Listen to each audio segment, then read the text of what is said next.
Welcome to the Feeding Our Young podcast. Have you ever heard the phrase, nurses eat their young? Feeding Our Young is more than a podcast. It is a movement. It is a desire to see new nurses of all ages be supported and uplifted by their peers. And it starts with me. It also starts with you. So join our wonderful host, Eric Miller, registered nurse of nearly 20 years, an adjunct clinical faculty instructor, and today's honored guest, me, Samantha Langrick, and be ready to have your life uplifted so that you can, in turn, uplift others. Welcome to the Feeding Our Young podcast.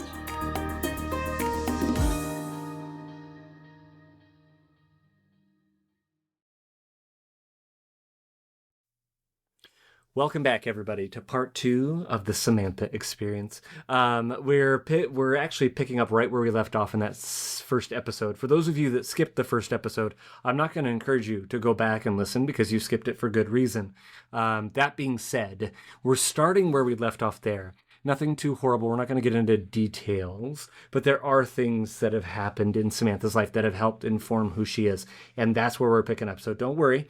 There's nothing too serious happening here, but we do have to mention it because the story is just powerful and has helped inform the direction she's going. But I'm not going to steal her thunder. So Samantha, we left off on that last episode talking about your family, talking about how amazing they are, talking about unconditional love that you saw in that family due to circumstances having a sibling that passed at a very young age, that died at a very young age. And so, obviously we don't need to rehash those details. I appreciate you being open there. But how does that story pick up and where does that bring you to today? So I think that where I want to start off is that unconditional love. That's what drew me to nursing. That nursing is this beautiful opportunity to be with people in their most vulnerable moment, whatever that looks like. There's really no patient that isn't vulnerable with their nurse. Whether you look at OB, and that's all sorts of up and personal, or it's ICU, and that's, again, a very personal environment, or just a patient who comes in and they're short of breath and it's asthma, there's still a vulnerability there that you have to have with your nurse. And it's scary to be admitted to the hospital. As healthcare workers, we don't necessarily appreciate that every day, that when you go to the hospital, you're going to a scary place. We just think we're going to work. Yeah. Patients are scared and fear is huge. And my mom has opened up with her experience of being in the hospital with children, myself and my brother included, that it's terrifying as a parent. And you are watching the thing you created and the person you love most, and you can't help them. They're suffering and you can't help. And you've got people who are just trying to get things done. They have an agenda. We have an agenda. We know what we want to get done. But they don't, there's a massive gap there between what the parent knows and what the nurse knows. And so her sharing that with me and knowing that I have this want to be unconditionally there for my patients really inspired me to want to go to peds. Not only do I love children and I love being around them. If you gave me the choice of talking to an adult or talking to a child, I'll talk to a child. They're much more fun. But that want to be there for people like my mom, essentially, and provide that care and try and bridge some of the gap between parents and nurses was really driving for me. Just to try and bring a sense of, it's okay. Like I have your child's best interest at heart, and I am going to do everything I can to advocate for your child because you can't do everything you want to do right now. But I respect that, and I will follow the parent. And it's hard. I work in peds at the moment, as I mentioned in the last episode. And sometimes it's hard because family members can be really difficult. They can be bratty. They can be overbearing. They can be emotional. I mean, it ranges. And my mom said to me, I was telling her about this And some of my frustration with some nurses that are just, they get so irritated with the family members that Mm-hmm. I look at it and I'm like, okay, but like, think about from their perspective what's going on real quick. Like, just put yourself in their shoes for 10 seconds and you will see that this is not like, yes, it's frustrating for us as nurses when parents are difficult, but they are going through sometimes 10 times worse than making your day a little bit harder at work. For sure. It's And frustrating. there's respectful ways to do that, and then Yeah. sometimes people don't do it respectfully. And it's so huge to just again in that moment, no matter how long you've been a nurse, to go, okay, hold on. Because it's one thing if it's yourself, right? But if it's your Mhm. kids, that mama bear, that papa bear, they come out and they come out to play Yeah. like hard.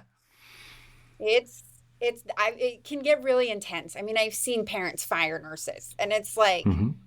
it it can get ugly. Like absolutely.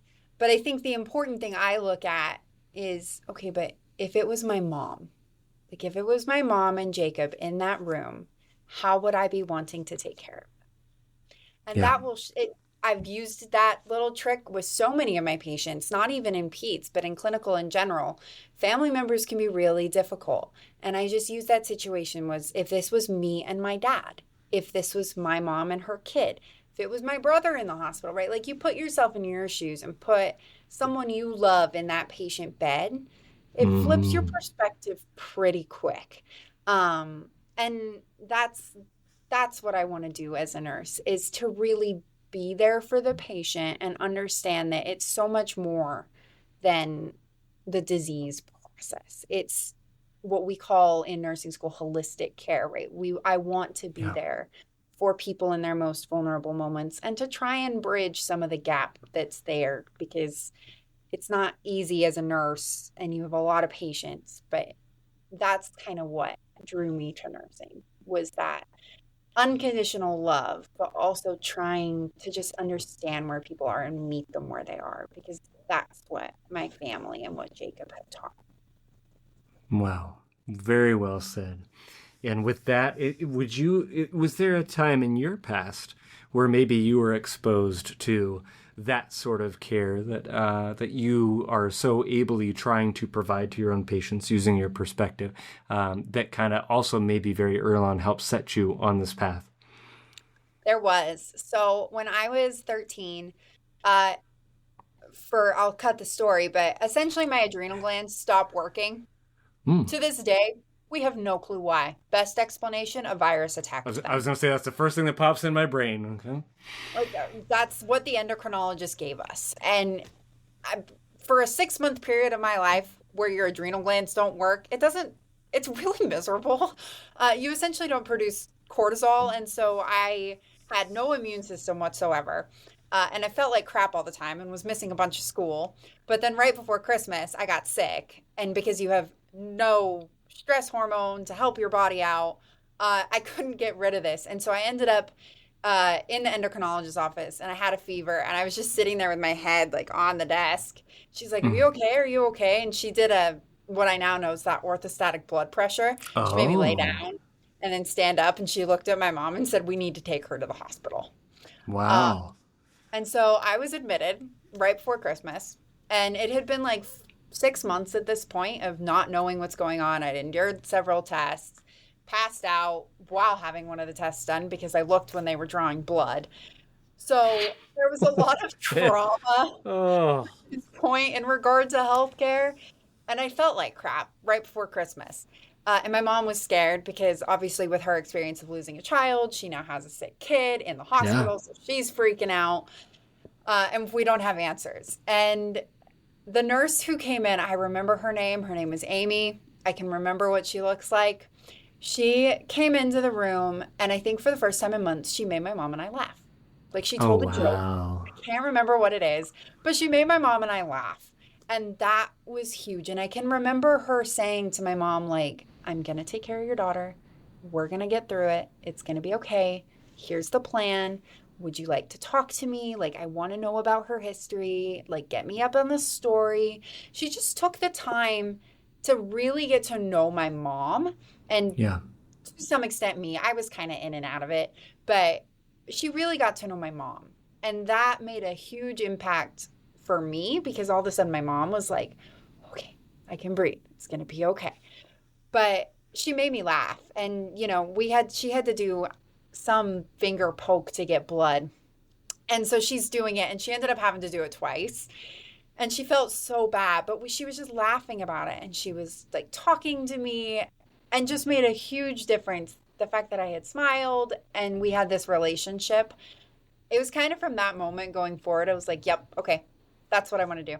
Like if I can do Mm. that for another kiddo and their mom or their parent, whatever the situation, my entire, like that, I can go to the grave knowing Yeah. that. Like Yeah. that's just so rewarding that she probably had no clue what she did for me Hmm. in that moment, but it was life changing to be in a bed and you're like, oh, I'm sick. I'm not going to school. I haven't seen my friends. Like, yeah, this really sucks. Your mom's freaking out. And she comes in and she's like, yeah, it's okay. Like, we're going to take care of you. I don't know that what's going to happen just yet, but I'm here for you and I will support you and advocate for you. And just having that message and that reassurance makes such a difference when a nurse takes 5 minutes out of their busy day to just try and get to know you a little bit. Yeah. That, for me, that's the most beautiful part of nursing right there. Oh, and I love how you talk about how, like, she probably didn't know, she didn't, and to this day maybe doesn't know what impact she made on you. I mean, beyond the obvious, like helping you, easing your way, feeling, helping you to feel better. But now here, to have you say this story, those are the moments that, and I love flipping the script because I'm like, Samantha, I totally see you down the road, and not that we do this for that purpose, but I see you down the road being that story for someone else. And it'll be, you know those moments in a patient's room, even as a nursing student, where something magical, sacred, holy, something has happened that's beyond the ordinary. And you feel that and you go, oh, that was amazing. And I'm gonna remember that forever. Maybe they will, maybe they won't, I don't know. But it's not even in those moments, right? Like you're talking, it's who knows? This Amy was probably, she probably was stressed coming into work, and she's got to deal with maybe her own kids and life and the stresses, and yet here she has made this impact.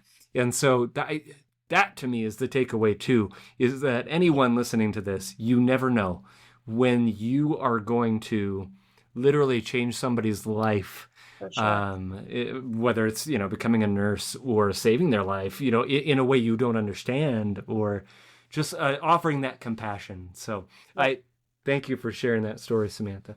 Um, so now let's fast forward.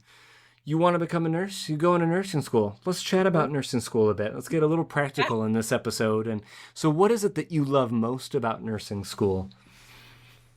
I love the challenge.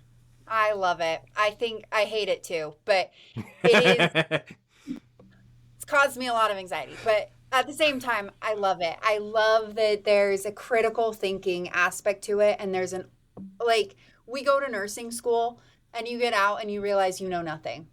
Like, you learn throughout your entire career, but nursing school's the start of that. And there's this beauty of realizing, and I really saw it in the last 7 weeks doing this med surge clinical, that you really, when you finally get the moment where you're like, oh, I get it, like that's fun. When There it you is. patient story together and you're like, oh, yeah, that's what that is. Like, that's what that means. That's fun and it's challenging to get there. And I love that challenge that you have to fight with. Why does this not match what I'm seeing? Why does this lab value not make sense in my head? But when you put it together, it's a really, really cool moment when you're like, oh, I get it. And I get why, we're doing this for this patient and I can advocate for it. And I can call the doctor and say, hey, look at this thing I noticed that we need to address. Like, that's super fun. Yeah. And I love that about nursing, that you're always on your feet, you're always thinking, and it's just fun when you get to do that all day. And that you get to do it with others too, right? For sure. I mean, you brainstorm off other people all the time. Like, nurses, there's this sense of we're together. Like, especially on the floor, I've seen it where it's like, you know what? I don't understand this. Let me go talk to someone else. Let me go grab the charge nurse to look at this patient who may or may not be turning blue. Like, it's a team effort. And that's something that you don't really see a lot. Like you see, I feel like in so many other majors, there's so much competition, and there Mm. is competition in nursing school. But I feel like it comes to a point where we understand that, like, ultimately at the end of the day, it's not going to matter because we're dealing with things that are so much worse than a business major has to deal with. Nothing against business majors, No, but not at all. it's a very different seriousness, and that seriousness brings this kind of puts the competition aside where you're like, you know what? We're going to support each other. We're going to do it and we're going to get through it together. And as nurses, we're a team. Yeah. When you press the staff assist button, I have never seen 20 people move that fast. Yeah. Like it is beautiful how much nurses stick together. Mm. Do you, and that you kind of already touched on it, but you're kind of segueing into what I wanted to ask to piggyback off of that. Do you find that even despite the maybe initial competition found within nursing schools, do you find that camaraderie there as well? Yeah, I definitely think that nursing school, we have a sense of camaraderie together. We study together. We talk about midterm skills exams together. We support each other through it. If you have a bad exam, I guarantee you there's 10 people who are willing to help you get better for the next one. Um, and that they don't tell you you're a failure if you fail something. Like just because you don't pass midterm skills doesn't mean you're going to be a bad nurse. Mm-hmm. Like we've all been there. We've all had a bad test, and it absolutely does not mean you were going to be a bad nurse. Mm-hmm. That's not even remotely true. And I've seen nursing students say some of the most supportive things to people when you're beating yourself up, and someone you don't even know is like, it's okay. It's gonna be okay. Like Yeah. you're not a bad nurse. You're not a bad person. It's a bad test. Yeah. Okay. It's huge. And those that are listening that are like, well, that doesn't sound like my program, that doesn't sound like my experience, whatever the case may be, then be the change. Yeah. Be that change and be supportive for somebody else. And if you're the only one supporting others, so be it. I Yeah. mean, obviously, don't give so much of yourself that there's nothing left for you. But in those moments, try and be that positive. You know what? Yeah, this sucks. And man, I'm sorry you didn't pass that. I didn't pass this, or whatever the case may be. Or I barely passed, or grades. All of that becomes irrelevant when you are talking about people's lives and all the things. Yes, they matter to the point where you need to get through nursing school. Whatever that bar is set at, you need to hit that bar. Anything above and beyond that you clear, that's just for you. It honestly, and we've said it before, and I'll say it again. You're not going to go into a patient's room going, "Hey, they're never going to ask you how far above the passing line did you pass your nursing program." Nobody cares. They care that you're there, that you are like the Amy's of the world, that Yeah. are coming in and giving you that part of themselves that is, as one other honored guest previously established, the intangible part of you that can't be taught, that can't be it can be nurtured, it can be grown, it can't be taught. It's those caring things that you do when you see another human being hurting and you're like, I'm there for you. I'm there for you. So I just, I love that. I hijacked the mic from you, Samantha. Is there anything you wanted to add on any of that subject at all? I think that nails it. That, you're always going to have people in nursing school that aren't supportive. There will Yeah. always be those individuals, but we have a choice every day to wake up and choose who we're going to be. So be Yeah. the don't fall into being critical just because that was what everyone else is doing, because it's not the way nursing's going to work when you Yep. get out there. Yep.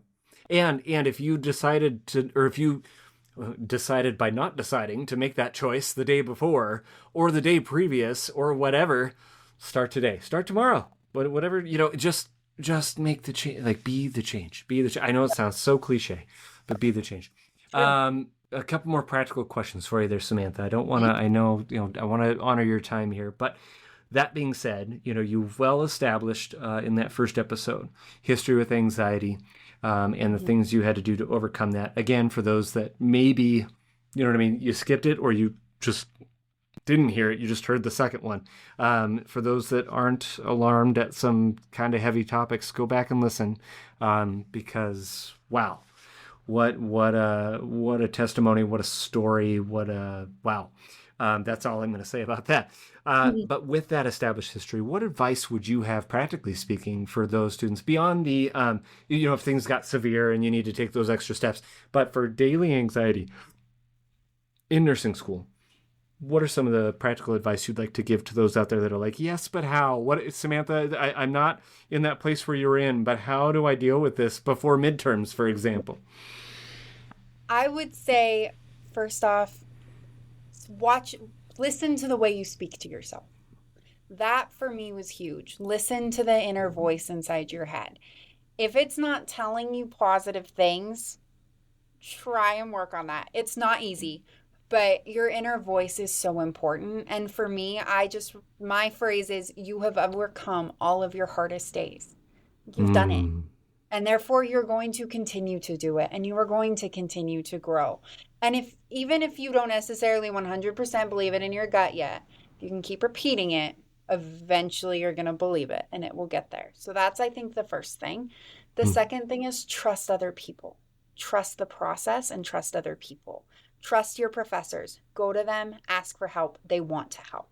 Your friends in nursing school are going to be a different kind of friend than you've ever experienced, because you go through things together that no one else understands. Lean on them, lean on your family, lean on your other friends outside of nursing school too, because those are equally as valuable. So lean on other people and watch how you talk to yourself, because I would say those are the first two steps. Because if you can do those things, you can breathe deep and color and do all the other things. But if you don't start with those two things, I think those are the most important ones. This sounds like that you're clearly establishing the foundational truths there, and then on top of that, not that and anyone out there who might have misheard her as far as like poo-pooing the other things, that is all, they're all necessary, but that again, go back and listen to her first episode. That'll clearly be established that there's lots of different things that can be done to help with anxiety, but thank you for establishing those foundational truths. So before we close up in our traditional sense of the word there, as people, any long time, quote unquote, long time listeners, this thing won't even be alive for a year when we're saying long time listeners. But anybody who's been listening knows we kind of like to wrap up in a traditional way. But before that, are there any other, you established some very significant challenges in the first episode. It would do me a disservice not to ask if you have had any other challenges, be they personal, medical, whatever, that's got, through nursing school and that experience, that have crept up, and how have you dealt with those? Yeah, so I think the last thing I'll mention is I deal with chronic migraines. So that means when I am not on preventative medication, I can have anywhere from 12 to 15 headache days a month where I'm affected by a migraine. And let me tell you, you want to listen to the word debilitating, that pretty much sums it up. Like, it's pretty miserable. But thankfully, I've gone through years of working through different medications and seeing neurologists, and have found a medication that limits that number to about one a month. And that's significantly better. Yes. And I've learned, it's taken me years to learn how to deal with them and manage that, but it is absolutely a challenge in nursing school, because as you would know, clinical and migraine doesn't look pretty on me, and so it's a lot of giving myself compassion and recognizing I can't control it. It is a medical condition, and really just giving myself the grace to rest. Before an exam. Don't try and take an exam the day after you have a migraine. That didn't end well for me either. I felt very, what I call migraine hungover, and learned the quick way: you just take an extension on the test and take it a couple days later. And go home from clinical. If your instructor doesn't let you, then you can say you have a medical condition that allows you to do so. But Most instructors are pretty good about it and understand that when you can't see and you can't think and you can't stand because you have vertigo, you should probably go home. Uh, And I mean, and a lot of universities too, as I understand it, like you are able to make these declarations ahead of time. I don't know exactly through who or how, but you definitely, if you've got a chronic condition of any sort whatsoever, we as instructors, that is something that if you end up in somebody's group, yep. they are notified of that, and we are to make provisions based on that. And it is not a defeat. It doesn't make you less of a capable nurse than anybody else, because I promise you, I've worked with nurses who have migraines and you know what I mean, and other conditions that just you got to deal with it. Life is not going to wait for you. They're not. My parents kind of told me a lot growing up, like, you're just going to have to learn how to push through them. And what I've kind of come to understand is it's not actually safe for me to do that for me or for the patients I'm taking care of. That's not a good idea. Yeah. And so you're right. I have gone through the disability access at Gonzaga. I went through them my freshman year and I have all the accommodations in place. And going into nursing, I 100% will advocate for myself. And if it requires a note from my doctor that says this is an established medical condition and she's not safe to practice when you're having a migraine, I'll do it, because it's advocating for myself and it's advocating for my patients that when I have a migraine, if I think I can't get through it and, you know, my medicine that I take, I load up on ibuprofen. Like, if that doesn't work and I need to go home, I guarantee you they probably have someone in float pool that can come pick up. Like, it's going to be okay. And that's a key part of the story right there too, is not taking advantage of that. And therefore, you know, oh, I'm not feeling well, I got to go home. But it's, you know, you trying everything in your power to be at work and to do the things or to be at clinical. And when that doesn't work, you just say, okay, I'm going to wave the white flag, and it's not you know what I mean? It just take it, go, deal with it, and then come back and be ready to run. Don't beat yourself up over it. It's a medical condition. I can't do anything about it. Yep. I've reduced stress the amount that I can. Like, there's only so many things you can do. So advocate for yourself, do everything in your power, but at the end of the day, also give yourself compassion and grace. It's not as if you, and you know, sort of speaking to you, but to listener, whoever's, you know, going, oh my gosh, I identify with this. It's not as if you went to the doctor and said, look, I'm going to be dealing with some challenging stuff in nursing school. Is there some medication that can cause me to have migraines so I can miss out on these experiences when I need to? That's not that's why give yourself grace. You're Some of us are born with genes that just express themselves in ways that are less than desirable. If I could get rid of them, trust me, I would. Like, there it is. Yes, if you told me tomorrow I'd never had another day in migraine, I'd worship you for the rest of my life. Oh, perfect.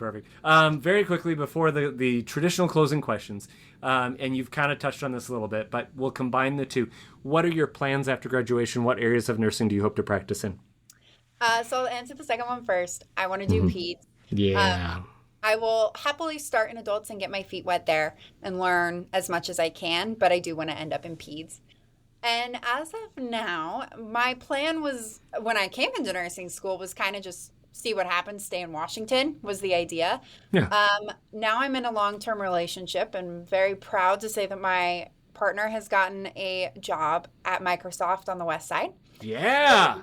We are going to look to hopefully move over there. And it would be great to practice pediatric over there. So awesome.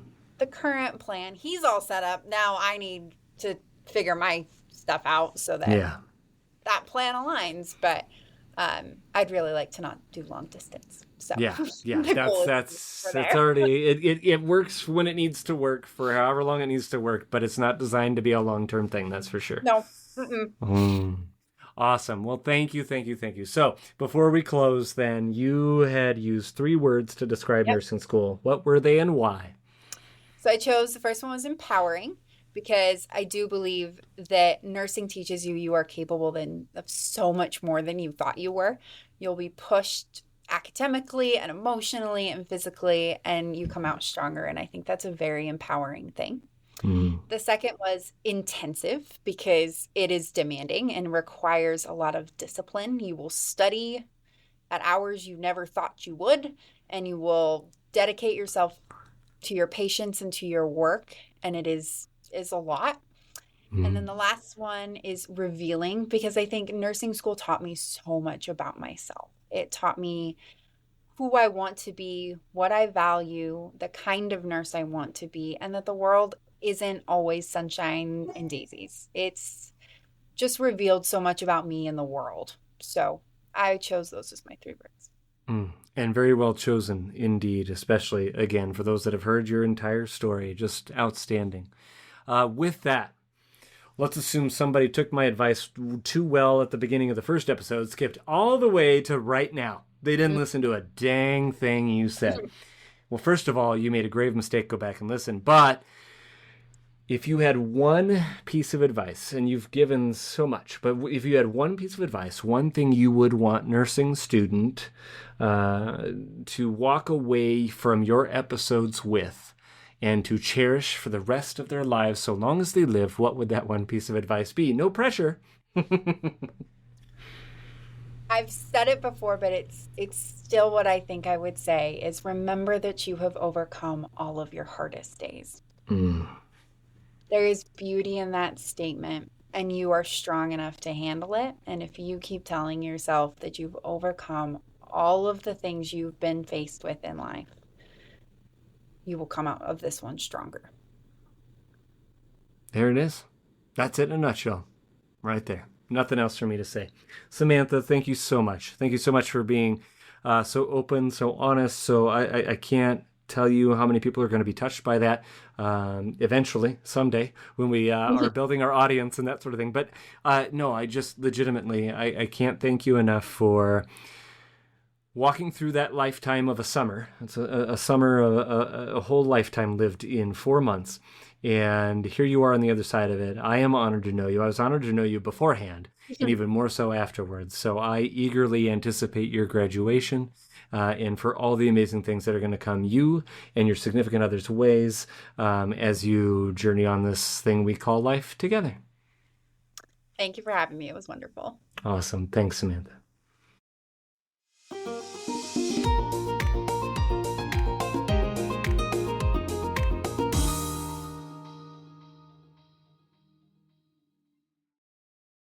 Here's what's happening on the next episode of Feeding Our Young. Yes. In my RN year, I found out I was pregnant with twins. And I actually delivered them on my spring break and went back to school the following week. Stop! I did. Yes, I did. It was a very interesting year. We'll just say that for a very...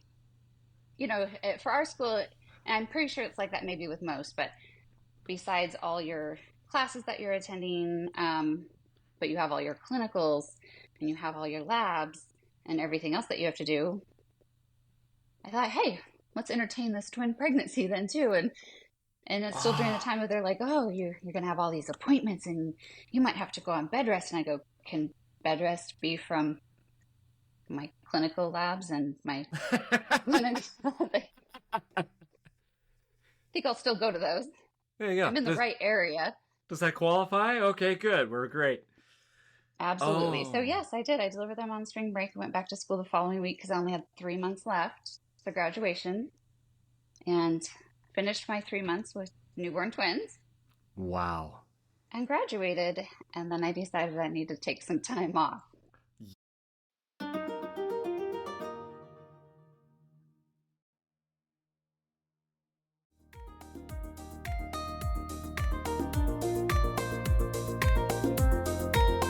Did you like today's episode of Feeding Our Young? Let today's honored guests know by emailing us at thanks@feedingouryoung.org. Also, if you are a nursing student, nurse, or a nursing instructor and would like to be featured on a future episode, please email us a few details about yourself at the very special email address mystory@feedingouryoung.org. If you have a question you would like addressed in a future Q&A episode, please send it to q@feedingouryoung.org. For all other inquiries, please email us at info@feedingouryoung.org or text us at area code 509-ALL-THEM, 509-255-8436. We're so excited to have you return to hear our next honored guest. Be sure to follow us on TikTok, Facebook, Instagram, and YouTube at Feeding Our Young LLC. Again, that's username Feeding Our Young LLC. Until next time, be encouraged and go find someone to encourage today.